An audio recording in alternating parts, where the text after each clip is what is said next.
actually the auto sector is the largest employer actually of around 22 million people, and withholding the sixth position in the commercial vehicle sales. It should bring about a change, and the transition should happen at a much wider scale, and so that we can also not just achieve our national security goals but also become one of the global leaders. That is also one of the aims through our Make in India mission and the National Energy Storage Mission. And Make in India mission also involves battery productions indigenously, which is also to say once we electrify this heavy duty segment, which will bring about the demand for the indigenous batteries, it can also even add on to the income of the country itself. Moving on to the next slide, this need actually needs to be analyzed because there are certain factors that will be affecting the transition, and these will form a major part when we talk about transition happening in the happening through the corporate side. So first of all, the average of trucks, if we talk about what we talk about, is around 8 to 10 years, after which we say it is resold, and it is resold for repurpose, or maybe, and even it is scrapped after 15 years based on our scrappage policy. However, if we look through it carefully, we will realize that there are no strong measures in the scrappage policy itself that are aggressive enough for the medium and heavy duty sector. It is still in the nascent stage, so the policy does not cater to the medium and heavy duty sector very aggressively, and this can also translate to some of the pent up demand that will arise because there will be a replacement involved that can actually nudge the transition to a cleaner technology from the businesses and corporates. Not just this, there are other alternatives also involved which can bring about some complexities, or maybe can be an important factor when electrification happens, or the transition as we say happens, because not just battery electric vehicles, there are other technologies that can be used in the transition story. And to also talk about the ownership of some fleet operators, most of the truck owners are small fleet operators, and they hold around 30% of the on-road share fleet. And now that their ownership is in such a higher amount, we also need to see that they are using vehicles which are in a better condition and not being scrapped just with the vehicles that are being scrapped within 8 to 10 years, and being reused as per their their conditions. Moving on to the next slide, there are certain other factors that need to be considered when we talk about electrification. The major one is a policy push that we are observing from the government. Essentially, there is an explosive growth in India in the light duty freight and the last mile goods delivery sector, and EVs are now being used for personal and public mobility. But if we talk about the medium and heavy duty sector, there is a lack of many financial incentives, non-financial incentives, so that have contributed to the sluggish growth up until now. And as we speak, it is yet to take off from the diesel segment, although there has been FAME 1, which came out in 2015 and being followed by FAME 2. But the major focus areas for these have been around two-wheelers, three-wheelers, car and public transport bus segments, and even improving the electric infrastructure, but majorly missing out on the medium and heavy-duty truck segments. A few prominent challenges as we see next, as we have identified through our early market analysis, we see that there is a sluggish growth and a slow adoption in adoption of electric trucks have been majorly because of some of the operational, financial, and uh, largely an ecosystem challenge.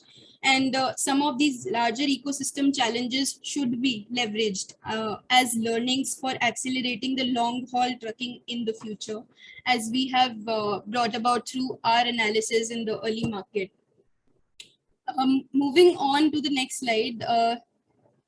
Now that we are here for this dialogue series, as Atul mentioned, we are trying to bring about and talk about how this ecosystem is yet to evolve and take its roots. And we have initiated this dialogue to actually assess the current situation of the zero emission, medium and heavy duty trucks. And alongside that, we will also want to evaluate on how the supply chain dynamics or the opportunities, barriers have been through two distinct sides. On the one hand, while we talk about original equipment manufacturers that provide a fit for purpose vehicle or that can be used, there are nearly 6 players that make up more than 95% of the total MHDV market in India. But these players are still evolving, and many of them have to still come to a point where they can cater to the accurate demand or match to the accurate demand of the electric trucks that may or might arise in the near future. And some of these models that are presented in the next slide are also being planned and in progress by BYD, Tata, OSM, IPLT, and Delmer, to name, and some other new age OEMs like EVH and Electron EV and some others. But on the other hand, we also assess some of this story through our fleet operators and the logistics service providers, who are one of the key stakeholders, as we believe, in servicing the demand generators, actually, or simply put, they cater to the necessity of end users' demand. Some of these players are actually committing to electrify their fleet. In the next slide, thank you. IKEA and JSW, as Atul mentioned initially, that they have undertaken our EV 100 plus membership and are two of the founding members of our program. And this list actually shows how demand commitments are coming up, and this is not an exhaustive list to say, because demand for electric fleet is growing day by day, and influential players here have actually made the first move to make that influence and influence the corporate side and generate that corporate demand signal that we are also targeting through our initiative. The transition trajectory, however, now heavily we can say that it depends on original equipment managers and fleet operators, as we identify on how much they have been able to grasp this demand and how much they can grasp the demand for the electric fleet that is there or will arise, and how much they will be able to meet these demands.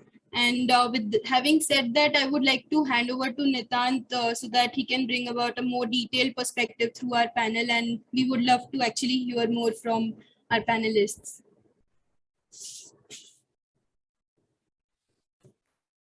Thank you, Nupur.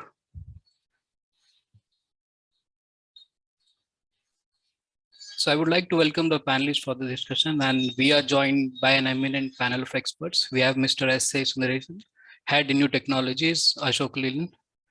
We have Devendra Gupta, co-founder and CEO Ecozen, and we have Mr. Vikrant Vaidya, partner and lead EV system engineering, pManifold Business Solution.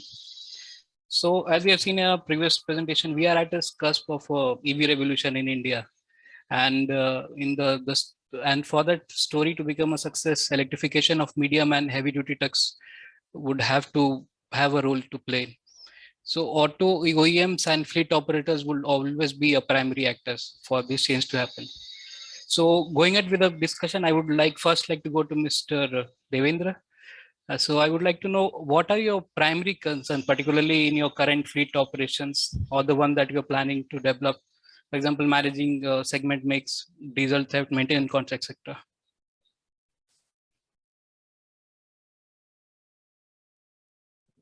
Okay, thanks a lot, Nitant, for the background. Glad to be on this panel with Mr. Sudha Reshan and Vikrant. I think just to give a brief context about us, our experience with heavy duty trucking and fleet operation is an outcome of our work in the perishable segment. So we have been trying to ferry around perishables from one part of country to another. And when we say perishables, it's like quite high in terms of perishability, like lychee, cherry, and multiples of them. So we have had first mile logistics that is near from the farm to the port, or then again from a middle mile logistics that is from the village to the cities like Bangalore, Pune, etc. And then the last mile logistics wherein the delivery is happening between different points in the city. So we have seen all three of them. There are significant amount of challenges even with these kind of logistics today. So I think with the FNV transport, the logistics cost is the biggest factor in a way, and that is what drives the movement of commodity from one part of country to another. So it will be very important to see what would be the landed cost per kg for the commodity B in terms of the logistics cost. Okay, while I think so, this is like an important metric. Now the cost per kg is also influenced by the availability of the vehicle, and if the availability is low, then you're likely to be paying for the vehicle to reach your point, and then from there to the destination, and there from there to the other point as well. So the whole conundrum is that if the availability is low, then people would also be thinking that it's not available, so you would have lesser utilization. So with the lesser utilization, the challenge is that the cost per kg again goes up significantly. Okay, so I think most of the things will revolve around cost per kg, but yes, there are also issues like maintenance issues. We have seen times wherein the vehicle broke down during transit, and a lot of smoke was coming out, and our whole shipment got delayed. And in this business, it is very important that you reach out in cutoff time. So if the mandi opens at 4 a.m. in the morning, and if you miss the 4 a.m. threshold, it's gone. You will probably get a chance the next day, and your produce will not be as fresh. So it will be sold as a B grade, and you will lose significant amount of value. So the timing is also of paramount importance. Okay, so I think it's quite complex in terms of the logistics requirement. This business is so crazy. Like when we started doing it, we were like, how the traders are doing this for their lives? How do they do it every day and be okay with it? So yeah, that's that. But on the contrary, on the other side, when you look at last mile logistics, we are seeing a lot of these businesses which are last mile delivery businesses come up. Like Big Basket is doing last mile delivery to our homes. Similarly, there are tons of other e-commerce businesses which are there. Now, the challenge for those guys is that the last mile cost is probably the biggest cost for them on their balance sheet. That is what is keeping their balance sheets in red. So if they are able to drive lower cost in terms of operational cost, it could be much more beneficial for them.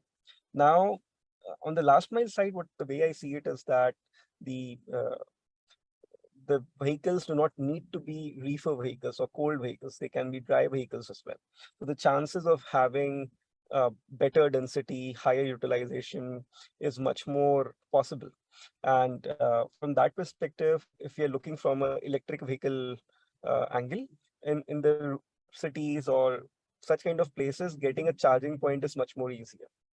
Okay, so in our other avatar, wherein we also manufacture products and systems, we have built an alternative to lithium-ion energy storage, which is a thermal energy storage system, which is used for storing cooling.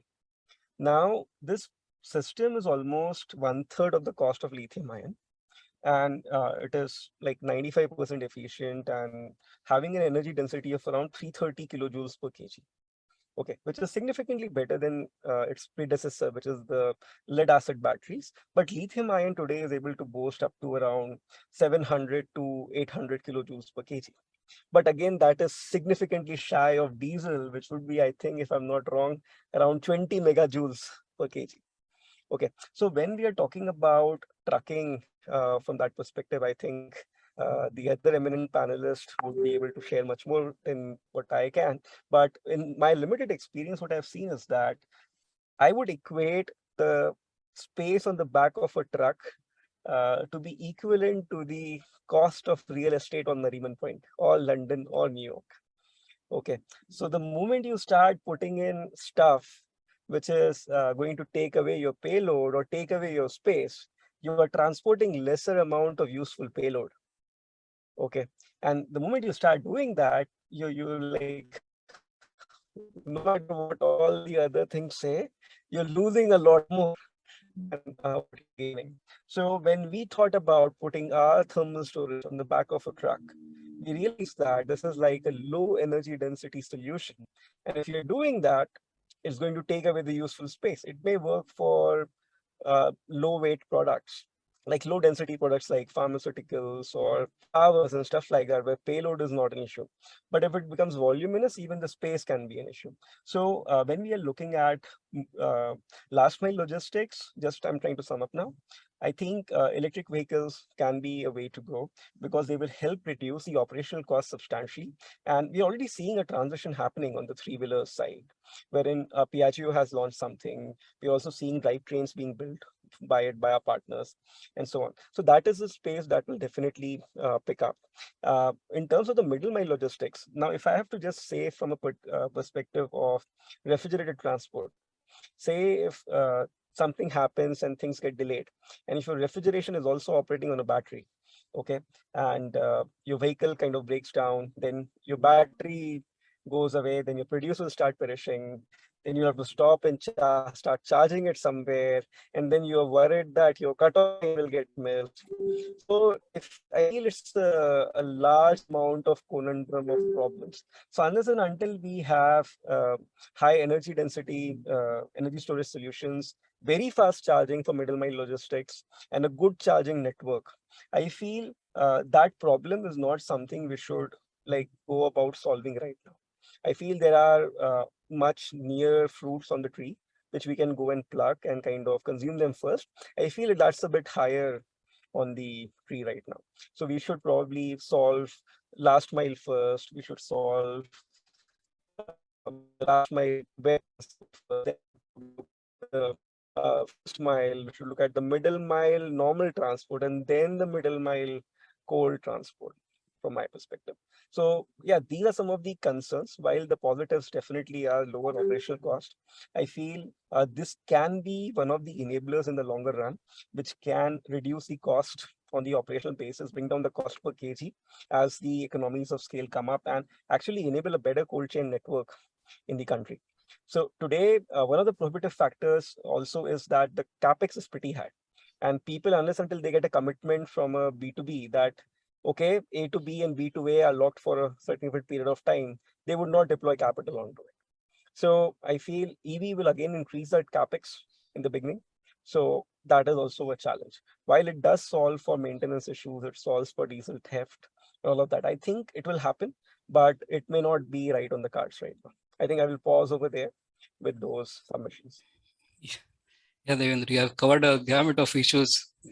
So I'll take a few of them to Mr. Sundaresan and how he thinks on the logistical aspect and the operational bits, and also on the cost thing and the utilization and the maintenance. So if you could shed some light on that. I think Devendra raised a lot of pertinent points that we are grappling with, and there are no easy solutions. So I agree with him when he says it can't just be a blanket adoption across the slate. I think applications matter a lot. So initial thing will be where, say frankly, we as a segment, we need more operational experience. So all small pilots, small volume trials, etc., they don't really give the experience or the knowledge that is required. So given that our strategy right now is to go to applications where they are slightly more forgiving in terms of either a breakdown or any unforeseen issue. and definitely refrigerated trucks do not fall into that category. So operational, so far as experience is concerned, thankfully, I mean, there have been a few breakdowns on the road, but that is more because of these are pilot vehicles. They are not mass manufactured. So because of that, there are mistakes during integration, or the quality is not up to the mark, etc. And most problems can get resolved within a short time, and nothing major. Of course, because these are small volume, again, the service technicians are more experienced people. So once big volumes increase, again, we are not sure if we can have access to people with that experience. But as of now, at least resolving the problem is not a big issue. We're not seeing a major challenge there, though there are things. So overall, major breakdowns as such, nothing so far, thankfully. So in one way, it is bad because I'm sure something or the other, as the volumes go up, just based on percentages, something will happen. And we won't have any experience with these small volumes. As adoption increases, that is when I guess more problems also will be encountered. But whatever pilots that have been run so far have given us confidence that we can go with, at least from this angle, as of now, we don't see bottlenecks. It is just that the amount of risk that people have to take, that we need to be prepared. But if we look at the history or anything like that, there is nothing to discourage adoption from those aspects. As far as reliability is concerned, or as far as any unforeseen issues or anything like that. Costs are a major factor, and that is where most of our work is going on. How do we reduce the overall total cost of ownership? So levers are, can we downsize the battery to the extent possible? So identify opportunities for charging as much as possible, wherever possible. How do we enable that in a very, very easy manner? And through other things. So sourcing plays a very big role in cost, obviously, because especially for an integrator like Ashok Leyland, the in-house value addition is not that much. We rely on mostly bought-out components. So given that, how do we optimize the supply chain? So that's another lever to reduce costs. And then comes the overall efficiency.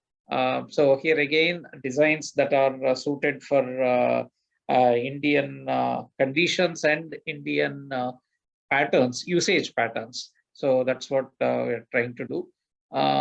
That is a journey, ongoing journey. So I think it, again, as adoption increases, that is when we will also identify opportunities for such optimization.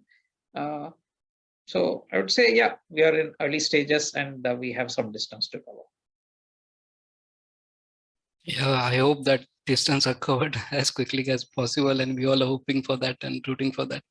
I'll go to Vikrant to how he sees the whole EV ecosystem on the whole, and the gaps that are there, and how these can be bridged for this transition. Sure. So yeah, there are multiple challenges in terms of meeting some of these requirements as well. Some of them were brought out by Devendra and Sundaresh. He also confirmed them. But there are also certain opportunities. So for example, when we talk about a refrigerated IC engine truck, the compressor is being driven by IC engine mostly. Yeah. Now, if the engine breaks down, everything breaks down. Yeah, the refrigeration as well breaks down. However, if you are talking about an electric truck, we do have a dedicated motor for the compressor, if at all it is running, and it's going to draw the energy or power from the batteries. However, it's not coupled with the motor in the sense how it is mechanically coupled with the engine. So there could be some of these where you actually minimize the risk to at least the cargo.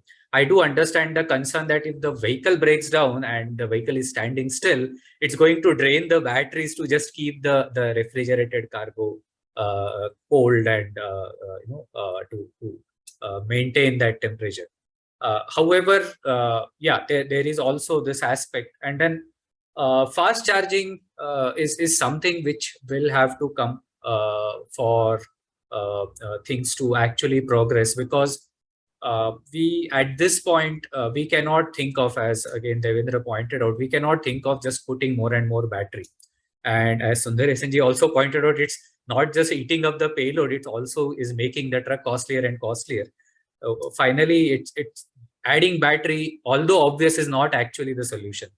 So we need to look at how we can extend the useful range through the day, be it fast charging. I don't know, I'm just throwing it out, be it swapping, be it a little more further on the horizon, a range extender like a fuel cell, hydrogen fuel cell.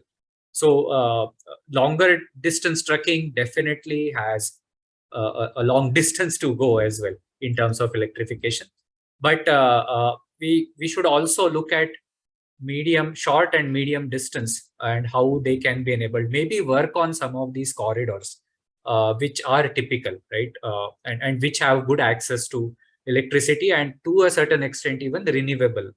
For example, there is a pilot going on between Delhi, Jaipur and Delhi, Agra.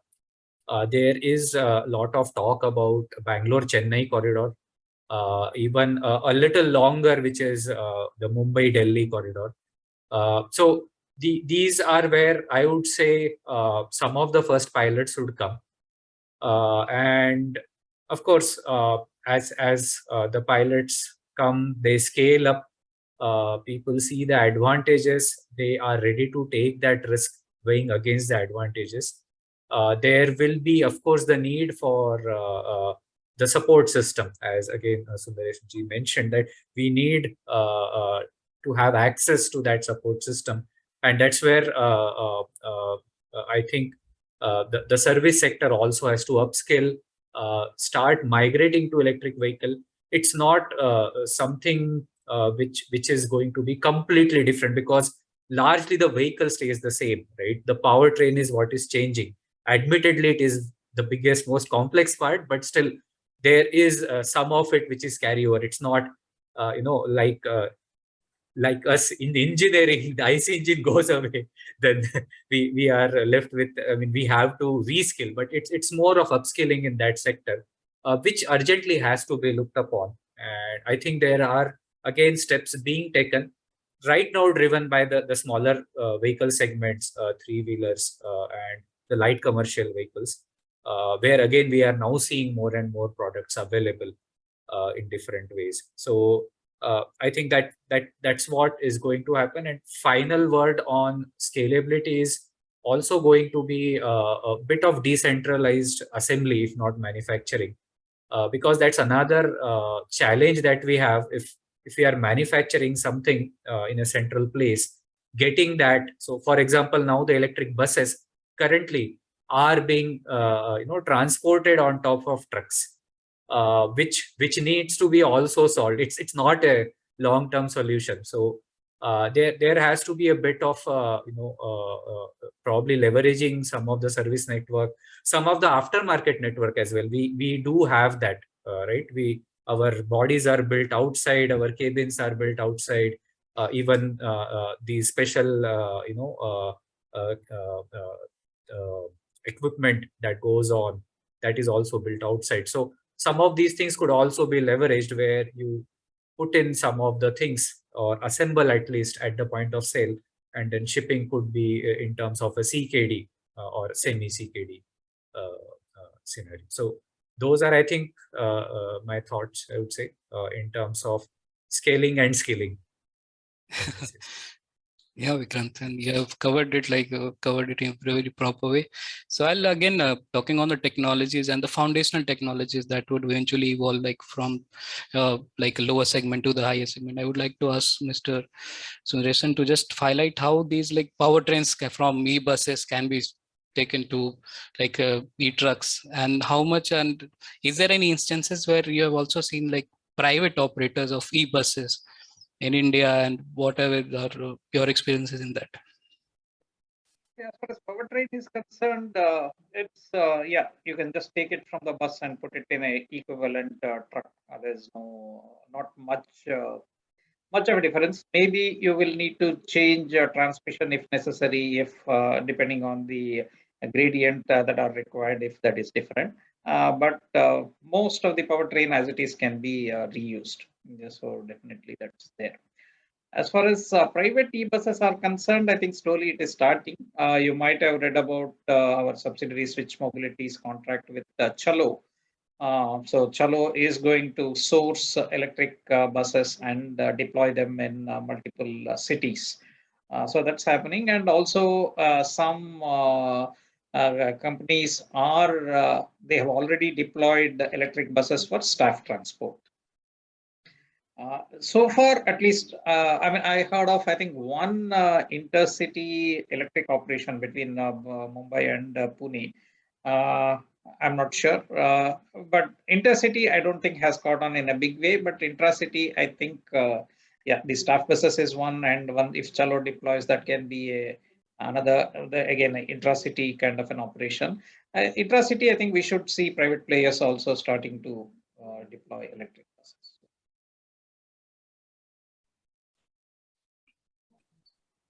Right.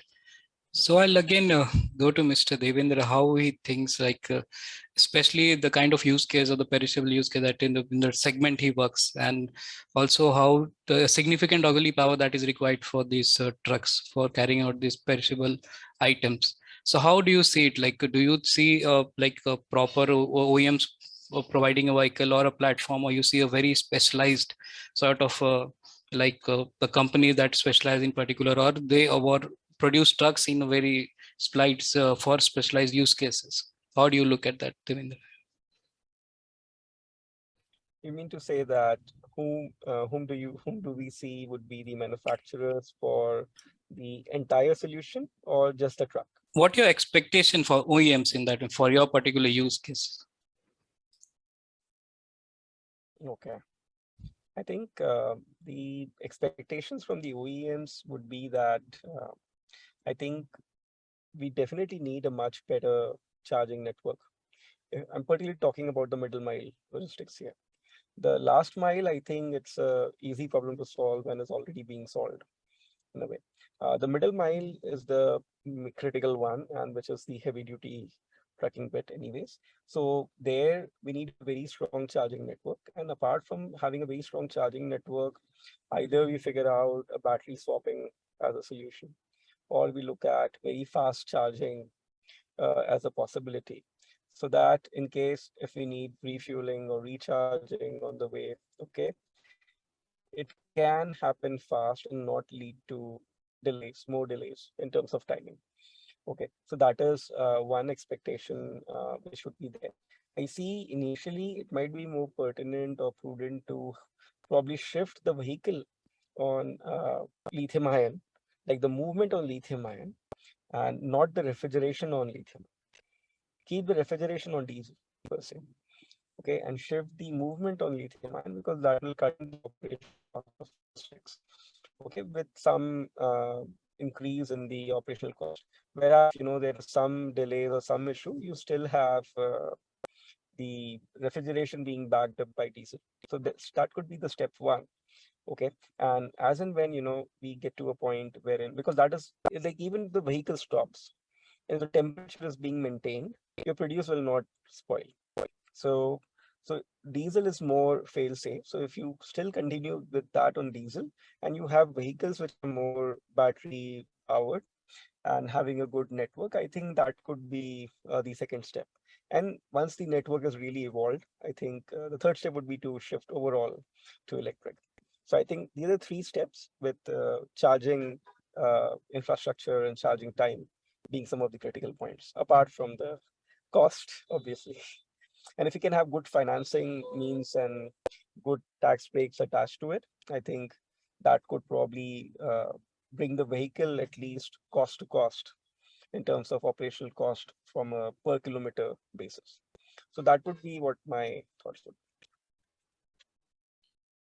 Okay.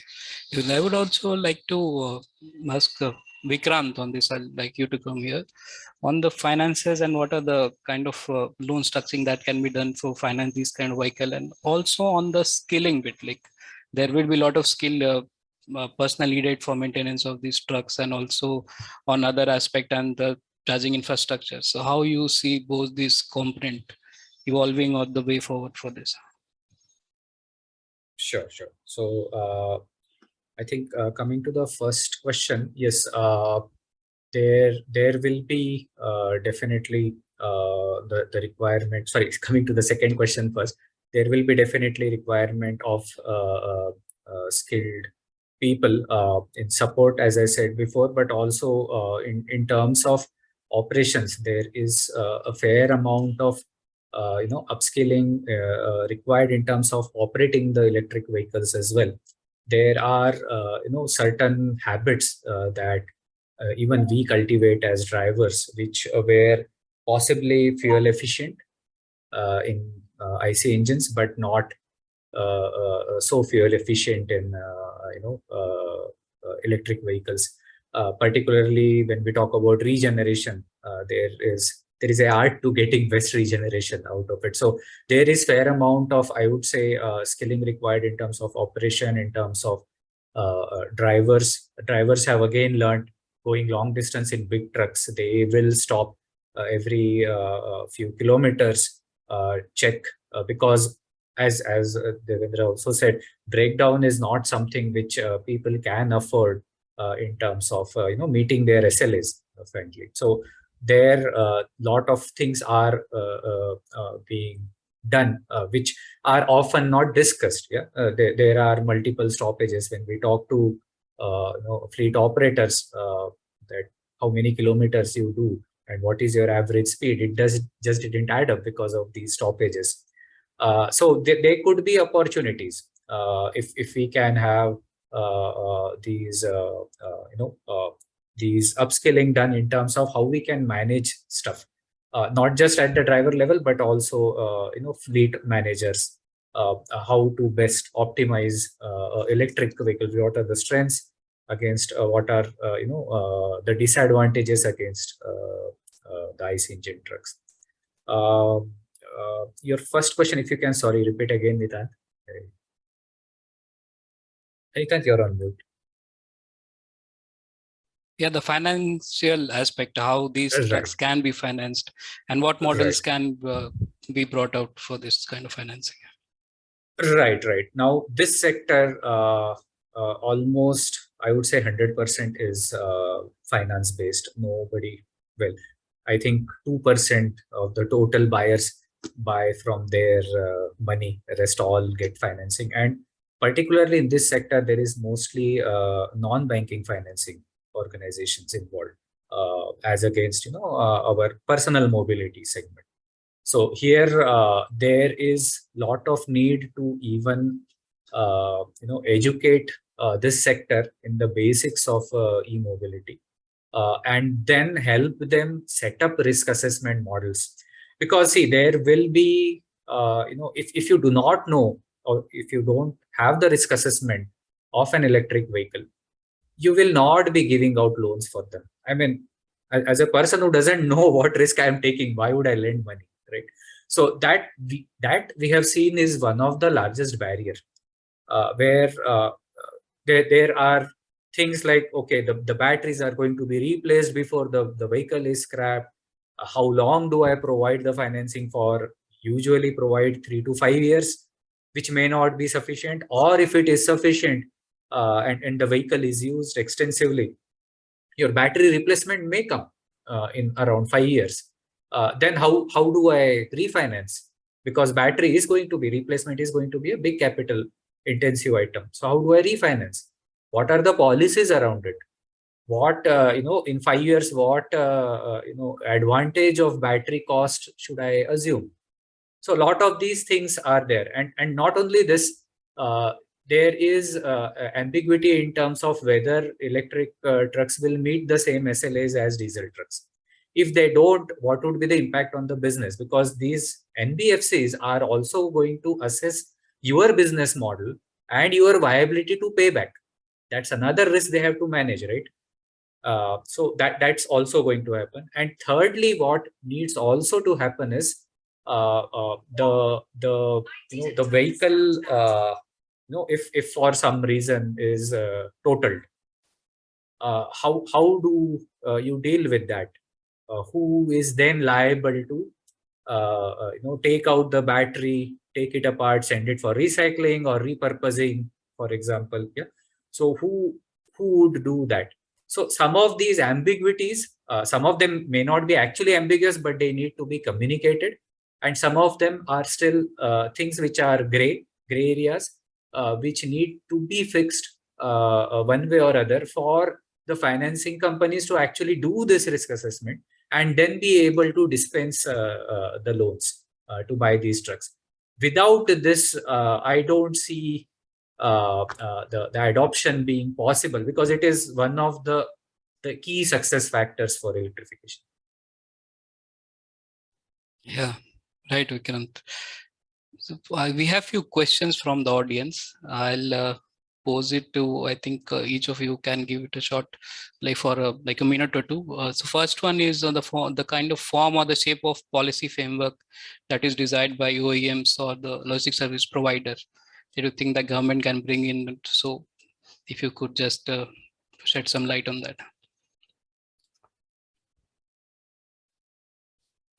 I think Mr. Sundaresan can start. Yeah. This is definitely something like FAME 2 for transport sector can help. Yeah, it can help. So beyond that, again, PLI is already in place, and we are expecting benefits as and when cells start getting manufactured in India, both in terms of supply chain continuity and costs as well. And the other components are getting slowly indigenized, so that should help. So beyond providing, so standardization at some level, again, a lot of standardization standards are being drawn. That can be another policy thing that is already happening. So that also will help. Charging infrastructure side, maybe I'm not sure if anything is required. That can be another enabler for overall adoption. Battery swapping again can be another enabler. There also standards are coming in even for medium and heavy duty. It will take some time before all this comes into I mean, we see the fruits of these policy initiatives. So beyond this, I really don't see any additional policy interventions at this point.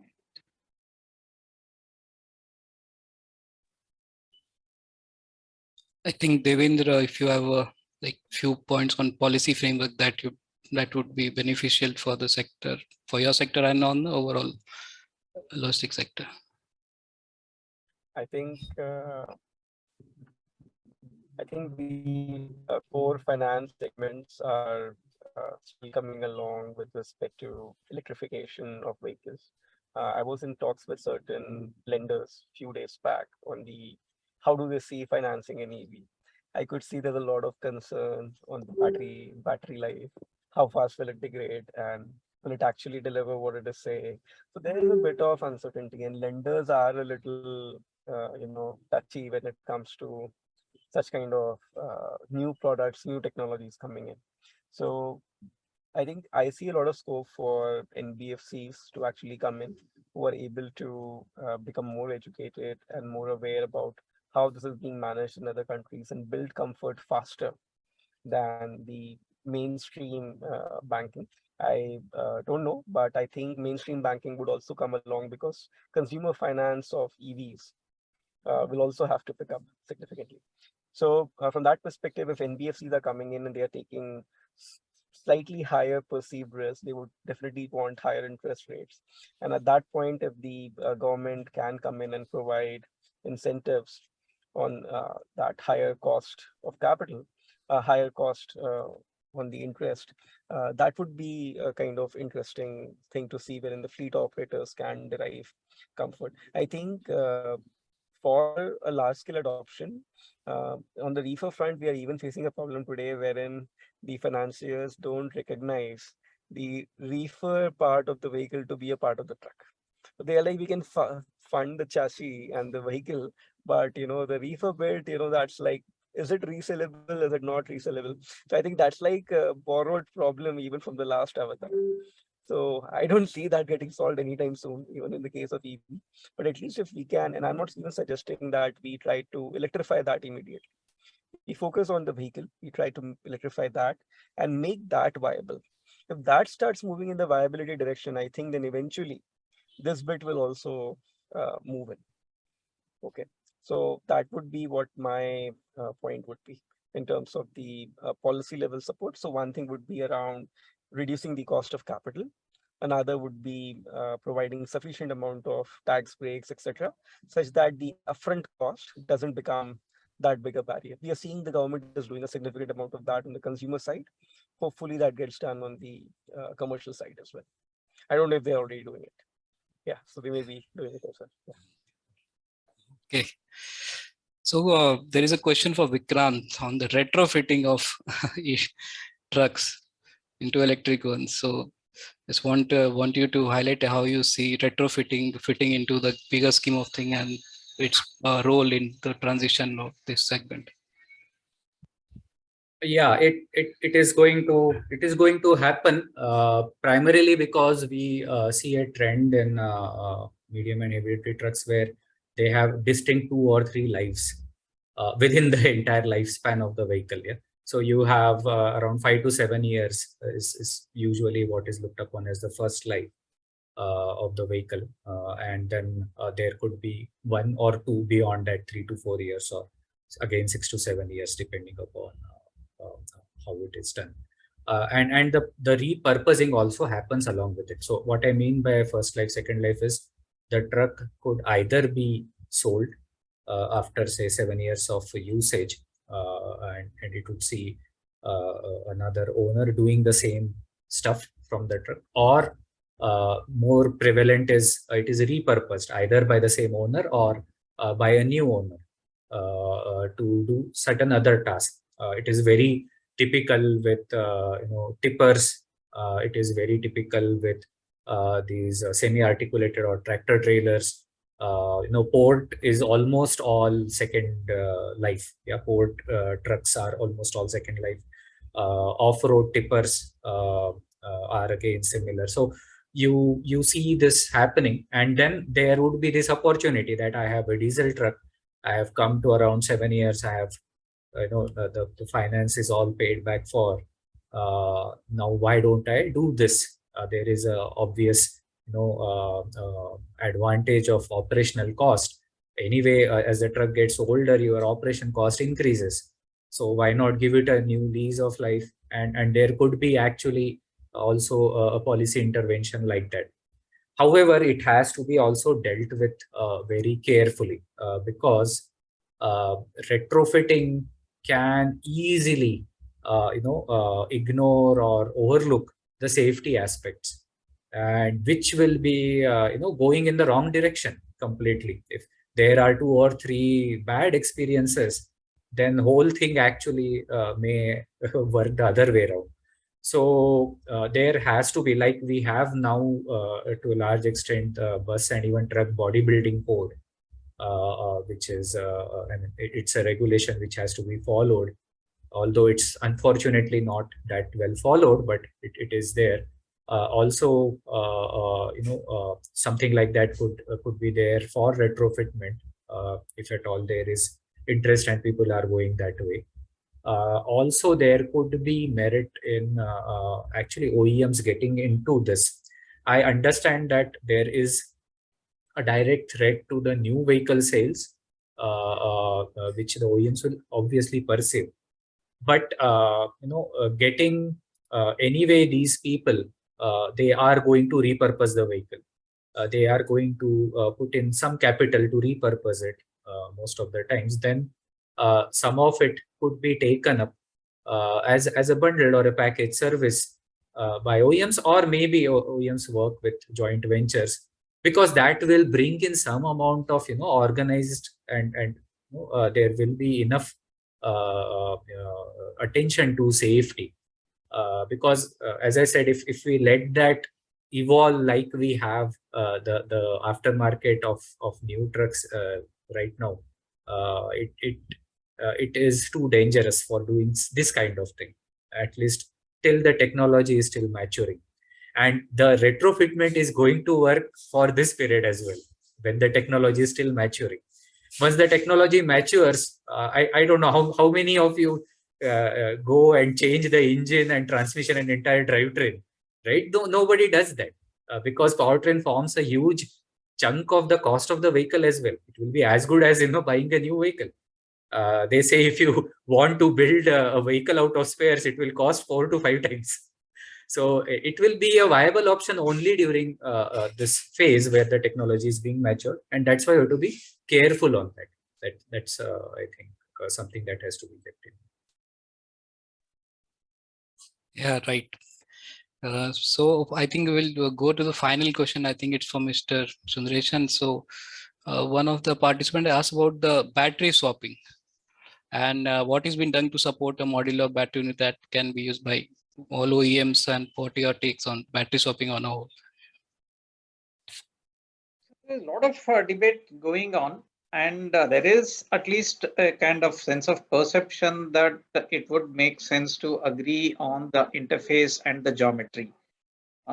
So once we do that, of course, everybody has a chance to offer, let's say, a higher dense battery or whatever. You can still, I mean, earlier the perception was battery being a key component. If we agree to battery swapping and a common standard, then there is really no differentiation.